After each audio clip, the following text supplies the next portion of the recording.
You know what really grinds my gears? When we keep pretending history doesn't rhyme like a motherfucking metronome. There's a particular kind of nausea that comes from looking at genetic test results pulled from blood-soaked fabric. The kind that's been sitting in an archive for 80 fucking years, waiting to tell us what everyone already suspected but couldn't prove. The smell isn't real, of course. I'm sitting at my desk, not in some cold European storage facility. But I can taste it anyway. That phantom rot of historical secrets finally cracking open like a corpse's ribcage under pressure. Subscribe. In 2025, scientists extracted DNA from the blood on Adolf Hitler's death sofa. Yes, the actual furniture where that shit stain ended his miserable existence, and confirmed something that makes the entire trajectory of the 20th century feel like the universe's most devastating dark comedy. Hitler likely had Kallmann syndrome, a genetic condition that fucks with sexual development, leaving him with undescended testicles and a 1 in 10 chance of having a micropenis measuring under 2 inches. Professor Turi King, the lead geneticist, delivered the finding with academic precision and bitter irony. If Hitler had seen his own genetic results, he would almost certainly have sent himself to the gas chambers. Upgrade. Man is nothing else but what he makes of himself. Jean-Paul Sartre. But what happens when the man who condemned millions chose his cruelty specifically because of what he couldn't accept about himself? The dickless despot who built an empire on his own. Inadequacy. Let me paint you a picture of what Kallmann syndrome actually does to a human being. Because this isn't just some footnote in medical genetics.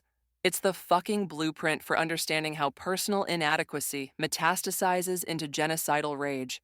Kallmann syndrome disrupts the hormonal signals that trigger puberty. Boys with this condition often never fully develop secondary sex characteristics. Their voices might not deepen properly. Facial hair grows sparse or not at all. And yes, genital development gets arrested in ways that leave grown men with the equipment of prepubescent children. But here's where it gets psychologically devastating. The brain knows something is wrong. These individuals often experience profound social anxiety, particularly around sexuality and intimacy. They feel fundamentally broken in ways they can't articulate, can't fix, and can't escape. Hitler's documented behavior around women wasn't just awkwardness. It was pathological avoidance dressed up as ideological purity. He maintained bizarre, chaste relationships that contemporaries described as unsettling. His only sustained intimate connection was with his niece Gaily Raubal, and that relationship ended when she allegedly committed suicide with Hitler's gun, under circumstances that remain murky as fuck. The medical reality. A 1923 medical examination documented Hitler's undescended testicle Kallmann syndrome carriers have a 10% probability of micropenis, under 2 inches when erect. The condition often causes anosmia, inability to smell, and profound psychosexual dysfunction. The unexamined life is not worth living.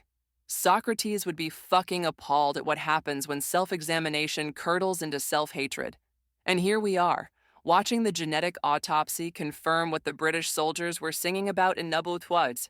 Hitler has only got one ball, the other is in the Albert Hall. They were mocking him for exactly what was destroying him from the inside.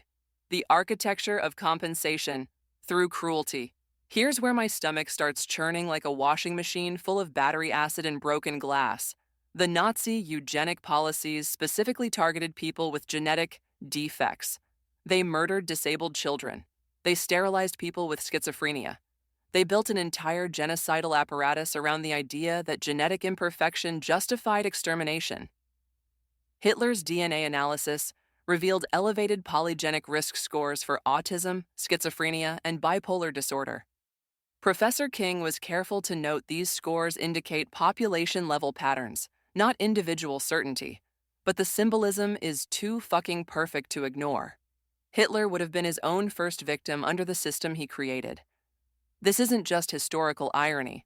This is the psychological mechanism of projection weaponized at industrial scale. What Hitler couldn't accept in himself, he exterminated in others. The same rage that comes from looking down at your own body and feeling betrayed by your own flesh. That corrosive shame that tells you you're fundamentally defective. He redirected outward. He transformed his personal inadequacy into a civilizational mission. He made the entire world bleed because he couldn't stand the sight of his own genetic code. When we are tired, we are attacked by ideas we conquered long ago. Friedrich Nietzsche, describing exactly how trauma becomes tyranny. The turd-faced tyrant, currently occupying American consciousness. Now let's drag this rotting corpse of historical analysis into the present day, because Donald Turtlump Trump is performing the exact same psychological theater, just with different costumes and worse hair. We're watching a man who compensates for every perceived inadequacy, and Jesus fuck, there are so many, with escalating displays of dominance. Donnie Shit-Chomp-Shoot has spent his entire public life constructing elaborate performances of hypersexuality, wealth, and power, all designed to mask what everyone can already see, the desperate void where actual confidence should be. The parallels aren't subtle. Sexual inadequacy, compensated through public performance. Hitler maintained bizarre relationships and avoided genuine intimacy. Donald Munch Shit-Shoot pays porn stars for sex and then pays more to shut them up about it, while simultaneously bragging about grabbing women by the pussy, a statement that reeks of someone who's never actually satisfied anyone in their life. Genetic physical insecurity, weaponized as dominance. Hitler built an ideology around genetic purity, specifically because his own genetics betrayed him. The dumping Donald obsesses over genes, good genes, racehorse theory, brags about his height and hand size. Remember that debate moment, you dumbass? And attacks opponents' physical appearances with the fury of someone who sees his own inadequacy reflected back. Trauma transformed into cruelty at scale. Hitler's personal psychological damage became the Holocaust.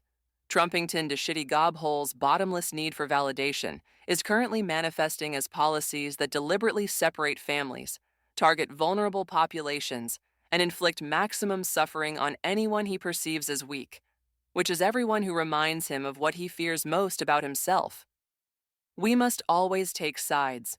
Neutrality helps the oppressor, never the victim. Elie Wiesel, and fuck anyone who thinks comparing these patterns is hyperbole when bodies are already piling up. The mechanism is identical.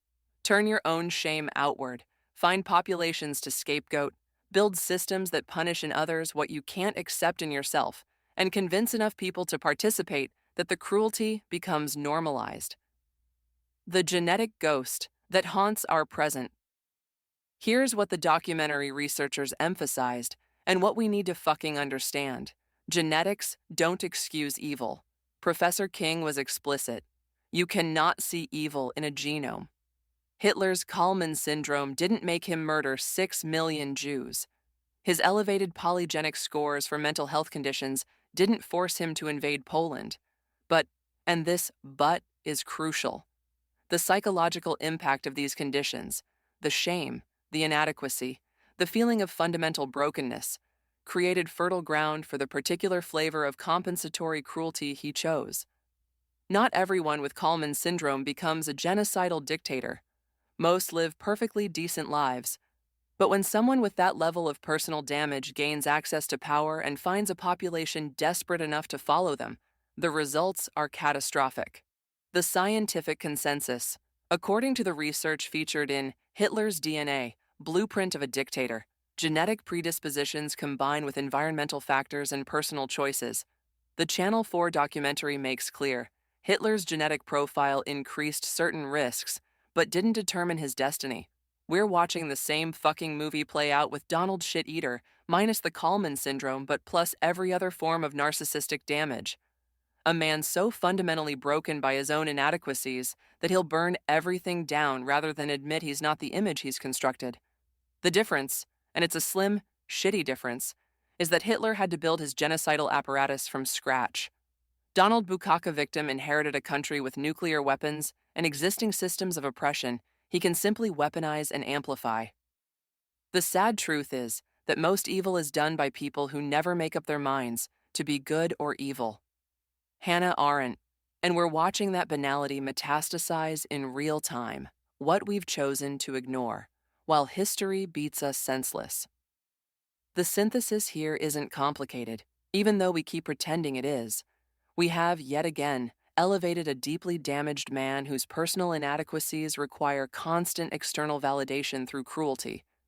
We've given power to someone whose psychological makeup demands he hurt people to feel whole, not might hurt people, not could potentially hurt people, is actively hurting people, right fucking now, in ways that are documented, visible, and escalating. These aren't different phenomena. This isn't historical coincidence. This is the predictable result of what happens when societies choose strongmen to solve their problems. Because strongmen aren't strong. They're the weakest motherfuckers in the room, which is exactly why they need to dominate everyone else. Hitler's micropenis didn't cause the Holocaust, but his need to prove he wasn't the inadequate person his body told him he was, that became the psychological engine for industrialized murder. Trumpy ass chatterchasm's particular cocktail of narcissistic injury won't cause the exact same Holocaust, but it's already causing a different version. Slower, more diffuse, wrapped in the language of policy and law and order, but pursuing the same goal. Make others suffer to prove you're not the weak, pathetic creature you secretly fear you are. In the end, we will remember not the words of our enemies, but the silence of our friends. Martin Luther King Jr. Speaking directly to everyone who keeps telling us this comparison is too extreme, while children die in concentration camps we've decided to call detention centers. What does it say about us that we looked at the 20th century and thought, yeah, let's run that experiment again, but this time with social media and worse guardrails? The residue. We're soaking in that phantom smell from the beginning of this piece, the rot of 80-year-old blood on fabric. It's not actually coming from Hitler's death sofa sitting in some archive. It's coming from our present moment, where we're creating the same conditions, enabling the same psychological patterns, and expecting different fucking results. Tomorrow, Donaldo Fartfisted will tweet something cruel. His enablers will justify it as strategic, and millions of Americans will shrug because they've normalized the cruelty. We'll keep pretending that understanding the psychological mechanisms behind authoritarian pathology is somehow excusing it, when actually it's the opposite. Understanding why damaged men pursue dominance is how we fucking stop them. But that's not how it has to be. That's just how it is when we collectively decide that pretending not to see patterns is safer than acknowledging we're watching them play out in real time. The question isn't whether Donald Dumpstump has Kallman syndrome or any other specific condition. He doesn't need it. He's got plenty of other psychological damage to work with. The question is, how many more times are we going to watch inadequate men turn their shame into everyone else's suffering before we decide that maybe, just maybe, we should stop giving power to people whose entire personality is a compensation mechanism for feeling fundamentally broken? Because Hitler's genetic testing revealed he would have been his own first victim under his own policies. And we're currently watching a man whose every policy seems designed to hurt the vulnerable, destroy the weak, and punish anyone who reminds him of his own inadequacies. History doesn't repeat, but it sure as shit rhymes. And right now, it's rhyming like a motherfucker.